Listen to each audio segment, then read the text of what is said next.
برادران اہل سنت والجماعت، محترم بزرگوں، قابل احترام ساتھیوں، عزیز نوجوان بھائیوں،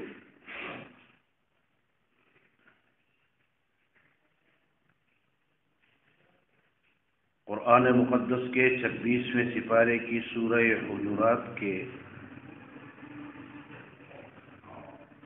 پہلے رکوع کی آخری آیت کریمہ آپ کے سامنے تلاوت کی گئی ہے۔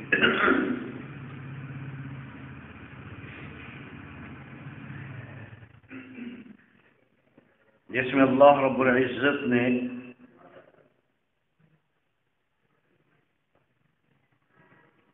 اہل ایمان کے درمیان جو رشتہ قائم کیا ہے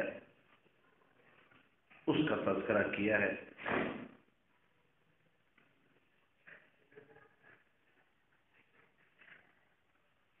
انسان اپنے سماج اور معاشرے کے اندر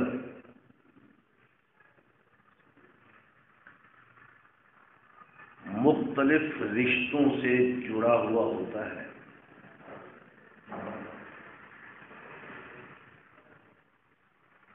کوئی اس کا نسبی رشتہ ہوتا ہے، والدین کا اولاد کے ساتھ، اولاد کا والدین کے ساتھ، آباء و اجداد کے ساتھ، اپنی نسلوں کے ساتھ۔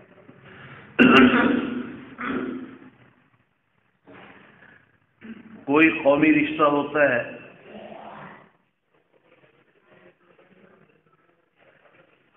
کہ یہ آدمی فلاں قوم سے تعلق رکھتا ہے،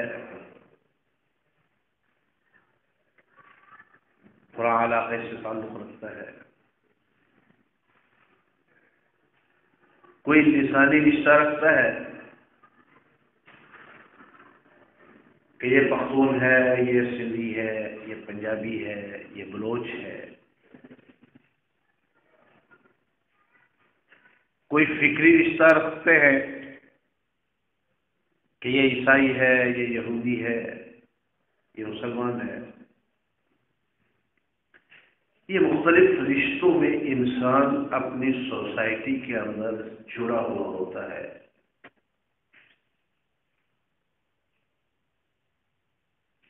اللہ کے نزدیک سب سے مضبوط ترین رشتہ وہ ہے، سب سے مضبوط ترین رشتہ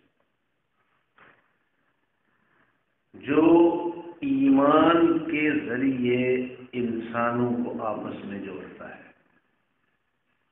اس سے مضبوط رشتہ اور کوئی نہیں ہے۔ میں بے شمار دفعہ عرض کر چکا ہوں، بیان کر چکا ہوں کہ تمام رشتے انسان کی زندگی کے ساتھ ہیں۔ زندگی ختم، رشتہ ختم۔ صرف ایک ایمان کا رشتہ ہے جو انسان کے ساتھ جاتا ہے۔ ایمان کا رشتہ ہے تو اس کے دنیا سے چلے جانے کے بعد بھی اس کا ایمانی رشتے والا بھائی اور اس کے لیے کچھ کرے یا نہ کرے، لیکن نماز کے اندر اس کے لیے دعا ضرور کرتا ہے، ربنا اغفر لی ولوالدی وللمؤمنین یوم یقوم الحساب۔ ہر نماز کے اندر اس کے لیے دعائے مغفرت کرتا ہے۔ ہر نماز کے اندر اس کے لیے بخشش کی دعا کرتا ہے، حالانکہ اس کے جو دنیا کے اندر قریبی رشتہ دار ہیں وہ اس کے مال پر لڑ رہے ہوتے ہیں کہ یہ تیرا ہے یا میرا ہے۔ بھائی بھائی کے گلے پڑ رہا ہوتا ہے۔ لیکن ایمان کا رشتہ ایک ایسا رشتہ ہے جو اللہ رب العزت نے سب سے مضبوط بنایا ہے۔ اتنا مضبوط کہ اللہ رب العزت نے اس دنیا کے اندر جو قریب ترین رشتہ ہے وہ بھائی کا بھائی سے ہوتا ہے۔ اللہ رب العزت نے ایمان کے رشتے کو اخوت کا رشتہ قرار دیا ہے، بھائی چارے کا رشتہ۔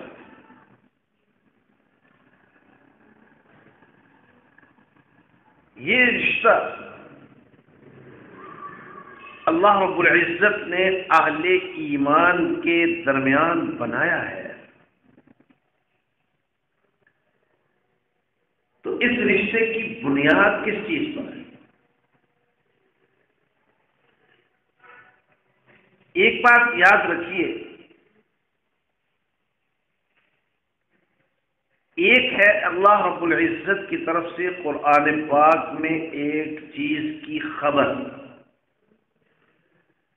اور ایک ہے قرآن پاک میں ایک چیز کا حکم۔ اللہ رب العزت جب اخوت کے اس رشتے کے حوالے سے صحابہ کرام رضوان اللہ علیہم اجمعین کا تذکرہ فرماتے ہیں تو بطور خبر فرماتے ہیں کہ ان کے درمیان یہ رشتہ قائم تھا، میں خدا اس کا گواہ ہوں۔ وَاذْكُرُوا نِعْمَةَ اللَّهِ عَلَيْكُمْ إِذْ كُنْتُمْ أَعْدَاءً فَأَلَّفَ بَيْنَ قُلُوبِكُمْ فَأَصْبَحْتُمْ بِنِعْمَتِهِ إِخْوَانًا۔ صحابہ کرام رضوان اللہ علیہم اجمعین کے بارے میں جب اس رشتے کی بات آتی ہے تو وہ اللہ کی طرف سے خبر ہے کہ ان کے باہمی رشتے کا گواہ میں ہوں، اس کی شہادت میں دیتا ہوں۔ اور صحابہ کے علاوہ باقی ایمان والوں کے لیے حکم ہے، اے ایمان والوں آپس میں بھائی بھائی بنو۔ صحابہ کے بارے میں یہ خبر ہے کہ وہ بھائی بھائی تھے، اور باقی ایمان والوں کے بارے میں حکم ہے کہ تم ایمان کے حوالے سے آپس میں بھائی بھائی بنو۔ لیکن اس رشتے کی بنیاد اللہ رب العزت نے کس چیز پر رکھی ہے؟ فَأَلَّفَ بَيْنَ قُلُوبِكُمْ، الفت پر، اخوت کا رشتہ الفت اور محبت کی بنیاد پر ہے۔ اگر دل کے اندر الفت اور محبت ہے تو اخوت کا رشتہ قائم رہے گا۔ اگر دل کے اندر باہمی محبت ہی نہیں، الفت ہی نہیں، تو اخوت کا رشتہ کہاں؟ کیوں خدا کا نبی بار بار اپنی امت کو تلقین کر رہا ہے کہ آپس کی الفت کے رشتے کو بڑھانے کے لیے سلام کو عام کرو، جو مسلمان ملے اس کو سلام کرو۔ ظاہر بات ہے سلام ایک دعا ہے، اور آدمی دعا اسی کو دیتا ہے جس کے ساتھ اس کا الفت کا کسی نہ کسی درجے کا رشتہ ہو، اور جواب میں وہ بھی دعا ہی دیتا ہے، وعلیکم السلام، تم پر بھی سلام کیوں حضور نبی کریم صلی اللہ تعالی علیہ وسلم نے اپنی امت کو بار بار تلقین کی کہ اپنی الفت کے اس رشتے کو بڑھانے کے لیے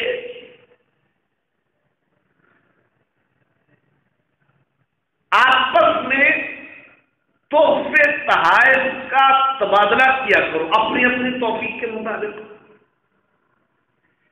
یہ تحفے تحائف کا تبادلہ تمہارے درمیان الفت کو بڑھائے گا۔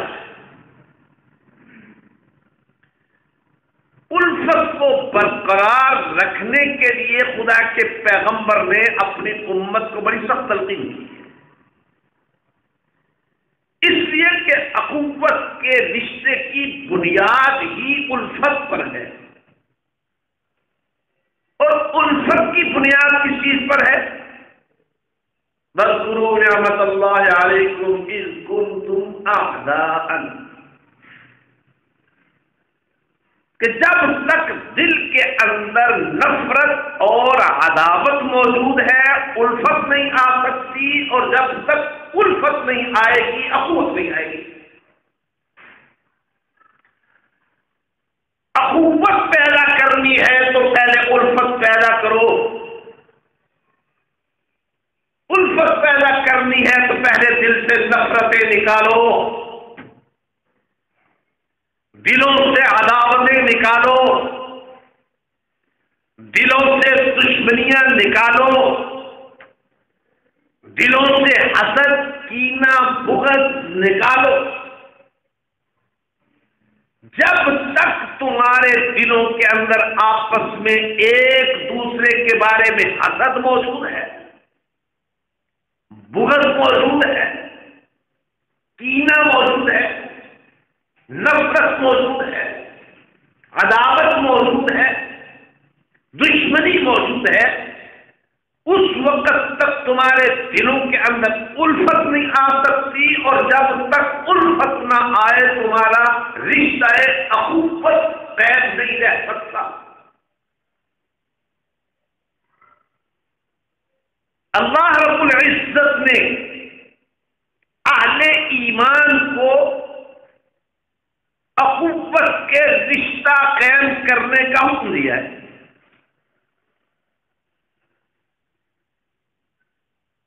اور ایمان کے حوالے سے اللہ رب العزت فرماتے ہیں انما المؤمنون اخوہ،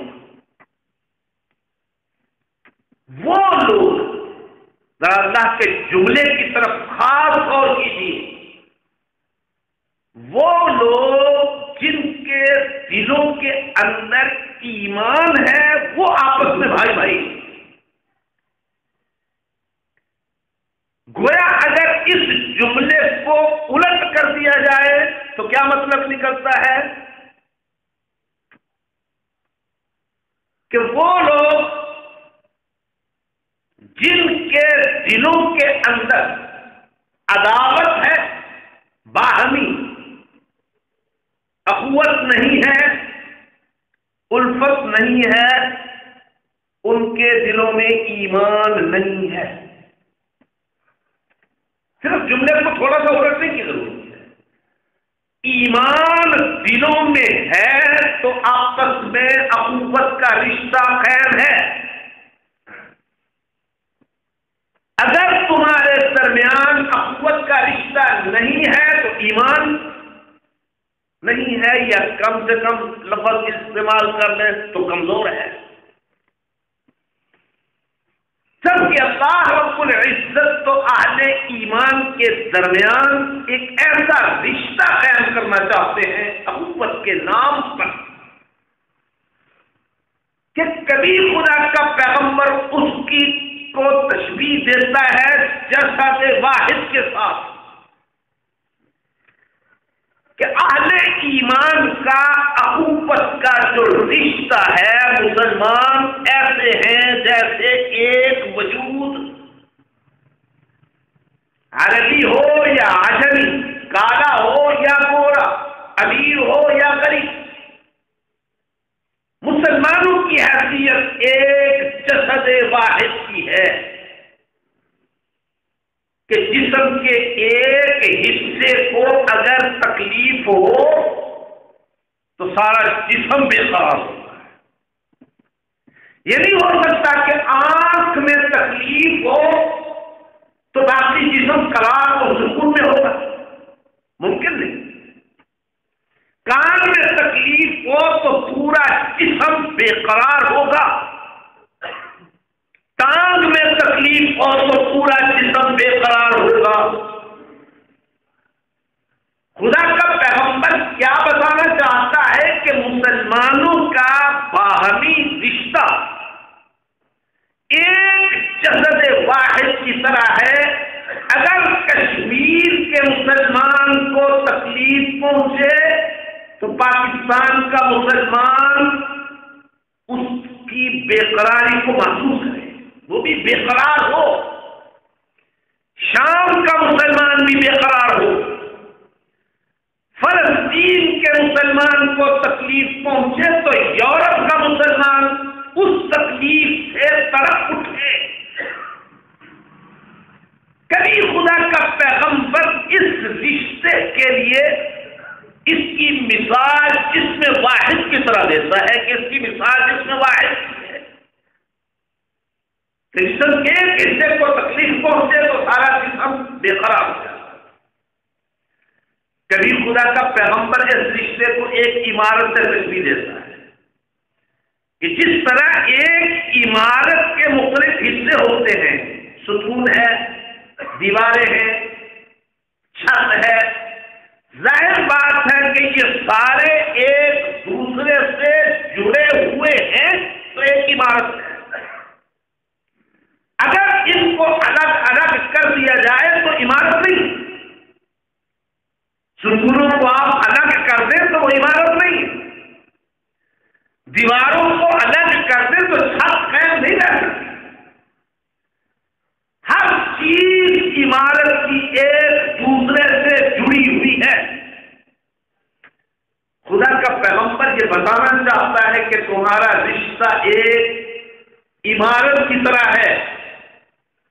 جس طرح عمارت کے مختلف حصے آپس میں جڑے ہوئے ہیں، اسی طرح مسلمانوں کو آپس میں جڑا ہوا رہنا چاہیے، اسی طرح مسلمانوں کو آپس میں جڑنا چاہیے۔ انما المؤمنون اخوہ، تمام مومن جن کے دلوں کے اندر ایمان ہے وہ آپس میں بھائی بھائی ہیں، ان کے دلوں کے اندر آپس میں کوئی کدورت نہیں ہے، ان کے دلوں کے اندر آپس میں کوئی بغض نہیں ہے، ان کے دلوں کے اندر آپس میں کوئی کینہ نہیں ہے، وہ آپس میں بھائی بھائی ہیں۔ اور اللہ رب العزت نے اس اخوت کے رشتے کے 8 تقاضے بیان کیے کہ تمہارے اس آپس میں اخوت اور بھائی چارے کے رشتے کے تقاضے کیا ہیں، کیسے یہ برقرار رہ سکتے ہیں، کیسے یہ ٹوٹنے سے بچ سکتے ہیں۔ اگر اللہ نے تمہارے درمیان یہ رشتہ بنایا ہے، بنایا اللہ نے ہے، بچانا تم نے اپنے کردار و عمل کے ذریعے، اپنی سوچ اور فکر کے ذریعے اللہ نے تو تمہیں جوڑ دیا۔ اب والدین کا اولاد کے ساتھ رشتہ اللہ نے بنا دیا، اب ان رشتوں کو نبھانا تو والدین اور اولاد کی ذمہ داری ہے کہ وہ آپس میں اس رشتے کو کیسے نبھاتے ہیں، کیسے بچاتے ہیں۔ بھائی کا بھائی کے ساتھ رشتہ اللہ نے بنا دیا، بچانا بھائیوں کی ذمہ داری کہ وہ اس رشتے کو بچاتے ہیں یا اس رشتے کو بگاڑتے ہیں۔ اور یاد رکھیے، رشتوں کو بچانے کے لیے قربانیاں دینی پڑتی ہیں۔ میں کئی دفعہ بیان کر چکا ہوں کہ ہجرت کے بعد جب حضور علیہ السلام نے مہاجرین کو انصار کا بھائی بھائی بنایا، یہ مہاجر اس انصاری کا بھائی ہے، یہ مہاجر اس انصاری کا بھائی ہے، جب یہ اخوت کا رشتہ خدا کے پیغمبر نے ان کے درمیان قائم کیا تو پھر انصار نے مہاجرین کے لیے کیا کیا قربانیاں نہیں دی. یہ میرا بھائی بنایا ہے خدا کے پیغمبر نے، لہذا اب میرے پاس جو مکان ہے وہ سارا میرا نہیں، آدھا میرے بھائی کا ہے. میرے پاس جو باغ ہے اب یہ سارا میرا نہیں، آدھا میرے بھائی کا ہے. میرے پاس جو جائیداد ہے وہ ساری میری نہیں. حالانکہ یہ رشتہ وہ رشتہ ہے جو نبی نے اس وقت سیاسی مصلحت کے تحت ان کے درمیان قائم کیا تھا. لیکن وہ رشتے جو اللہ نے اپنی قدرت اور اپنی حکمت کے ساتھ بنائے، ان رشتوں کی قدر و منزلت کیا ہوگی؟ اللہ فرماتے ہیں یاد رکھو تم آپس میں بھائی بھائی ہو، تمہارے درمیان اخوت کا رشتہ اللہ نے بنا دیا. اب اس رشتے کا پہلا تقاضا کیا ہے؟ فَأَصْلِحُوا بَيْنَ أَخَوَيْكُمْ. جب دو مسلمانوں کو آپس میں لڑتا ہوا دیکھو تو جلتی پر تیل مت ڈالو، اس آگ کو بھڑکاؤ مت، بلکہ ان دونوں کے درمیان تسویہ اور صلح کرانے کی کوشش کرو. اور میں کئی دفعہ یہ حدیث مبارکہ بیان کر چکا ہوں کہ حضور علیہ السلام نے فرمایا اگر دو مسلمانوں کو نفرت سے بچانے کے لیے، دو مسلمانوں کو آپس میں ملانے کے لیے تمہیں جھوٹ بولنا پڑے تو تمہارا جھوٹ بولنا بھی عبادت بن جائے گا. اس سے آپ اندازہ کریں کہ اخوت کے رشتے کی حیثیت کیا ہے. اور حضور علیہ السلام نے مثال دے کر سمجھا کہ مثلا دو آدمی آپس میں لڑے ہوئے، ایک دوسرے سے ناراض ہے. ایک آدمی ہے جس کا تعلق دونوں کے ساتھ، ان میں سے ایک آدمی اس سے ملتا ہے، وہ اس کی چوریاں بھی کر دے گا، جس کے ساتھ اس کا اختلاف ہے اس کی غیبت بھی کرے گا. اب وہ دوسرا آدمی اس کو پتا چلتا ہے کہ میرا مخالف تم سے ملا ہے، وہ میرے پاس آتا ہے کہ وہ میرا مخالف تمہیں ملا تھا، کیا بات کی اس نے؟ اب کی تو اس سے غیبت ہے، کی تو اس نے برائی بیان ہے، لیکن میں اسے یہ کہتا ہوں وہ آیا تھا میرے پاس، تمہاری بہت تعریف کر رہا تھا، وہ کہہ رہا تھا بہت اچھا آدمی ہے، نمازی ہے، متقی ہے، دیندار آدمی ہے. یعنی جتنی تعریفیں ممکن ہیں، یعنی دوسرے لفظوں میں یہ کہ اس کی برائیوں کو نظر انداز کر کے اس کے اندر جو اچھائیاں ہیں وہ بیان کرتے ہیں کہ وہ یہ کہہ رہا تھا. تو حضور علیہ السلام نے فرمایا کہ ان دو مسلمانوں کو آپس میں قریب کرنے کے لیے تم نے جو جھوٹ بولا وہ جھوٹ بولنا بھی عبادت، تمہیں اس پر بھی اجر ملے گا. اب ذرا اللہ کے پیغمبر کے فرمان کو اور ہم اپنے کردار کو دیکھیں. خدا کا پیغمبر کہتا ہے جھوٹ بول کر لڑنے والوں کو لڑنے سے بچاؤ. ہم جھوٹ بول کر لوگوں کو لڑاتے ہیں، ہم جھوٹ بول کر مسلمان کو مسلمان کا مخالف بناتے، ہم جھوٹ بول کر مسلمان کے دل میں مسلمان کی اللہ رب العزت نے فرمایا اخوت کا پہلا تقاضا ہے فاصلحوا بین اخویکم، تمہارے دو مسلمان بھائی یا دو مسلمان گروہ اگر آپس میں ان کا اختلاف ہو جائے تو ان کے درمیان صلح کرانے کی کوشش کرو، ان کے درمیان تصفیہ کرانے کی کوشش کرو، یہ تمہارے رشتہ اخوت کا پہلا تقاضا ہے۔ اور ساتھ اللہ نے ایک جملہ اور فرمایا ہے واتقوا اللہ، اللہ سے ڈرتے ہوئے، گویا اپنے دل کے اندر اللہ کا ڈر اور خوف رکھ کے، تقوی رکھ کے، للہیت رکھ کے مسلمان کو مسلمان سے لڑنے سے بچاؤ، یہ تمہارے اخوت کے رشتے کا پہلا تقاضا ہے۔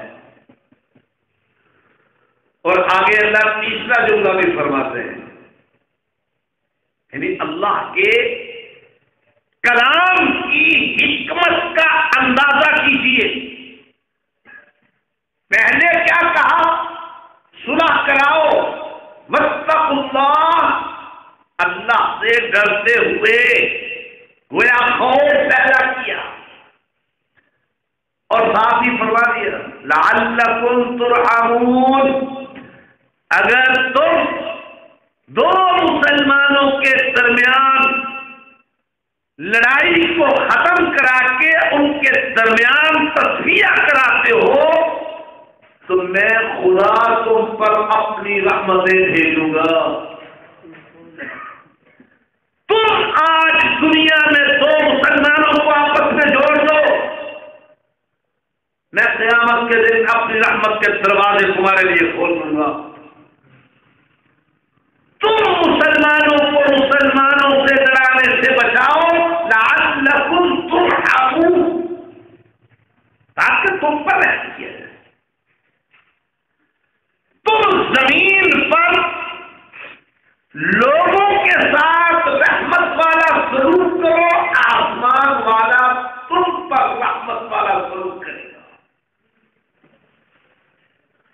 اور اگر تم زمین والوں پر رحمت والا سلوک نہیں کرتے، رویہ اختیار نہیں کرتے، تو آسمان والا بھی تمہیں اپنی رحمتوں سے محروم کر دے گا۔ یہ اخوت کا پہلا